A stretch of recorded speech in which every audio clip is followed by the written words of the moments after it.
حدیث پاک میں سرکار دو عالم صلی اللہ علیہ وسلم ارشاد فرماتے ہیں کہ جب مومن بندہ کسی نیک کام کا ارادہ کرتا ہے تو نیت کرتے ہی رب قدیر کا فرشتے کو حکم ہوتا ہے میرے بندے کے نام پر ایک نیکی لکھ دی جائے، ایک نیکی لکھ دی جائے، اور اگر کر لیتا ہے وہ اچھا کام تو رب قدیر 10 گنا سے لے کے 700 گنا تک اسے اجر و ثواب عطا فرماتا ہے۔ یہ نیکی کا فائدہ۔ اب دنیا اور مدینے والے کے معاملے میں فرق دیکھو، ہم دنیا کے لیے دوڑتے ہیں، دنیا کے لیے تڑپتے ہیں، دنیا کے لیے بھاگتے ہیں، دنیا کی اسکیمیں اور دنیا کے آفر دیکھ کے ہمارا دل مچلنے لگتا ہے، فلاں موبائل سیٹ پہ آفر آ رہا ہے، فلاں جوتے کے سیٹ پہ آفر آ رہا ہے، اس طرح کے برانڈیڈ کپڑوں پر آفر آ رہا ہے، فلاں مال میں آفر ہے، فلاں کمپنی میں آفر ہے، ادھار لے لے کے پیسہ انویسٹ کرتے ہیں، ارے بڑا سستا مل رہا ہے، آفر آیا ہوا ہے، لیکن دنیا کی ساری کمپنیوں کے آفر کا معاملہ یہ ہے اگر ایک کے بدلے 2 دیتے ہیں تو لیتے بھی ایک کے بدلے 2 ہے، دینا اور لینا برابر ہے، لیکن یہ مدینے کا آفر ہے، یہاں نیکیاں تو 10 سے لے کے 700 گنا تک ہے، لیکن گناہ کا بدلہ صرف ایک۔ یہ مدینے کی مارکیٹ ہے جو دنیا سے بالکل ممتاز ہے، دنیا سے الگ۔ ساری مارکیٹوں میں جتنے میں دو گے اتنے میں لینا پڑے گا، لیکن یہ مدینے والا ہے جو پکار پکار کے اس کی رحمت ہمیں کہہ رہی ہے، اے بندگان خدا آؤ تو صحیح، ادھر متوجہ ہو کے دیکھ لو، تم ایک قدم بڑھاؤ گے خدا کی رحمتیں تمہیں اپنی آغوش میں لے۔ نیکیوں کا معاملہ تو ارادہ کیا تو ایک لکھ دی گئی، اور کر لی تو کم سے کم 10 نیکیاں، کم سے کم، ورنہ اخلاص جن کا کامل ہوتا ہے انہیں کتنا ملتا ہے ہم اور آپ اس کا اندازہ بھی نہیں کر سکتے۔ اور بات سے بات نکلتی، لیکن بڑی پیاری بات یاد آ گئی، اور اس وقت کی ضروری بات ہے جس پر ہمیں خاص توجہ دینا چاہیے، اس لیے میں بات کو تھوڑا سا بڑھا کے پیش کرنے کی اجازت چاہتا ہوں۔ آپ غور کریں، لوگ آج معاذ اللہ کچھ ایسے دریدہ دہن پیدا ہو گئے جو صحابہ کی عظمت پر کیچڑ اچھالنے کی ناپاک جسارت کرنے لگے، اپنی بونی اور کھوٹی عقل کے ترازو پر ان پاک بازوں کو تولنے کی جسارت کر رہے ہیں کہ جن کا اگر کوئی ایک بھی نیک عمل نہ ہوتا تب بھی دنیا کے ہر غوث اور قطب سے وہ بڑے ہوتے، کوئی عمل نہ ہوتا، کچھ نہ کرتے، صرف ایک نگاہ جو ایمان کی حالت میں انہوں نے مصطفیٰ کو دیکھا ہے، وہ نگاہ ایسی ہے جس نے انہیں درجے کمال کی انتہا پر پہنچا دیا۔ علماء کرام تشریف فرمائے، مشکاۃ شریف کی حدیث سرور عالم صلی اللہ علیہ وسلم ارشاد فرماتے ہیں، اے لوگوں سنو، اگر تم میں سے کوئی احد پہاڑ کے برابر بھی سونا خیرات کرے،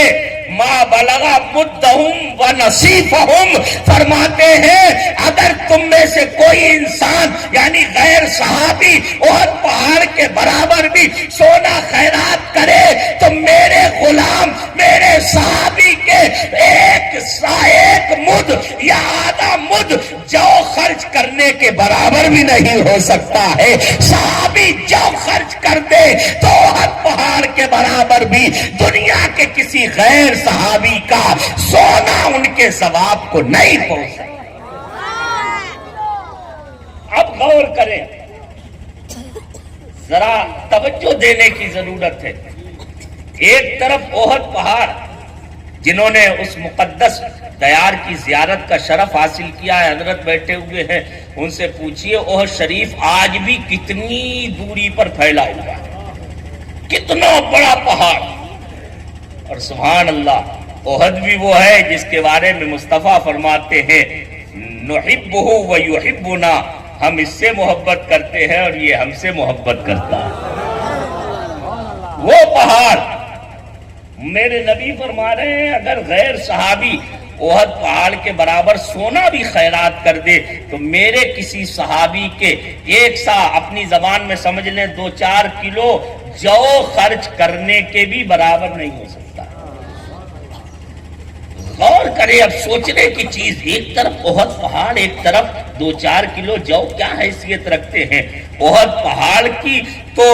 اگر اس کے سینکڑوں بلکہ ہزاروں حصے کیے جائیں تب بھی 2-4 کلو اس کے کسی پرسنٹ میں نہیں آ سکتا ہے۔ پھر کیا وجہ ہے؟ ایک طرف 1 سا جو ہے یا آدھا سا جو ہے اور دوسری طرف احد پہاڑ کے برابر ہے، تو اس کا جواب کوئی عالم ظاہر نہیں دے سکتا ہے۔ اس بارگاہ میں چلتے ہیں جس کی غلامی کا ہم دم بھرتے ہیں، امام ربانی مجدد الفسانی سیدنا شیخ احمد فاروقی سرہندی فرماتے ہیں اس کی وجہ یہ ہے کہ صحابہ کے اندر جو اخلاص تھا، جو للہیت تھی، جو حسن نیت کا اعلیٰ درجہ تھا، ان کے علاوہ کسی کو حاصل نہیں ہو سکتا ہے، اس لیے ان کے اجر کے برابر بھی کسی کا اجر نہیں ہے۔ نعرہ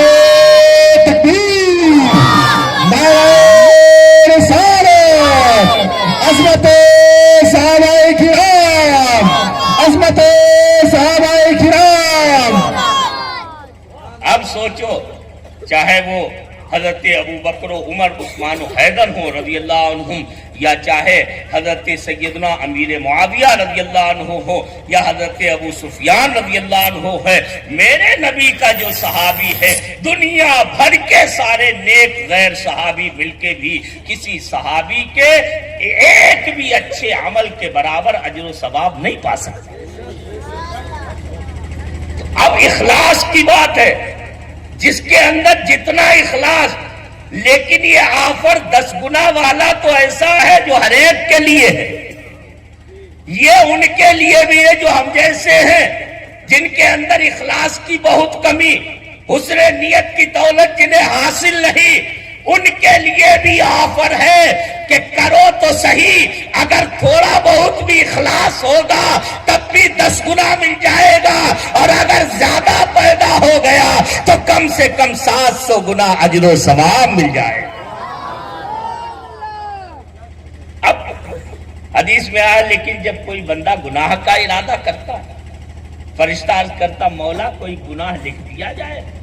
اللہ کی رحمت فرماتی ہے نہیں بندے، نہیں میرے فرشتے، ابھی میرے بندے نے صرف ارادہ کیا ہے، ابھی سوچا ہے، ابھی کیا نہیں ہے، ہو سکتا ہے یہ اپنے ارادے سے باز آ جائے، اپنی نیت کو بدل لے اور گناہ کی طرف بڑھنے کی بجائے یہ توبہ کر کے نیکیوں کی طرف گامزن ہو جائے۔ اور میرے مصطفیٰ فرماتے ہیں اگر کوئی گناہ کا ارادہ کر کے اس سے باز رہتا ہے، بچ جاتا ہے، تب بھی رب قدیر کی طرف سے اسے اجر و ثواب ملا کر، اور اگر پھر کر بیٹھتا ہے شامت نفس سے، معاذ اللہ کوئی گناہ ہو جاتا ہے اس سے، فرشتہ کہتا ہے مولا اب تو لکھ دیں، رب فرماتا ہے ابھی مت لکھو، ہو سکتا ہے یہ توبہ کر لے۔ سوچو میرے بھائیوں اور بزرگوں، ہم کہاں دماغ لگائے ہوئے ہیں، دنیا کی محبت میں، دنیا کی ریل فیل میں ہم لگے ہوئے ہیں، نہ جانے کسے کسے تکتے ہیں، نہ جانے کس کس سے بھروسہ باندھ لیتے ہیں، کس کس پر اعتماد کر لیتے ہیں۔ ارے تمہیں تمہارے آقا و مولا نے بے سہارا چھوڑا ہی نہیں ہے، جو کسی پر اعتماد کرو، تمہارا تو سب سے بڑا اعتماد اگر کوئی ہے تو مدینے کا تاجدار ہے، آنے دو یا ڈبو دو، اب تو تمہاری جان کشتی تمہیں پہ چھوڑی، لنگر اٹھا کیوں کسی کو دیکھو، ذرا رحمت تو دیکھو رب قدیر کی، ابھی بھی توبہ کی، توبہ کے لیے فرما رہا ہے اگر توبہ کر لے گا تو میں گناہ کو معاف فرما دوں۔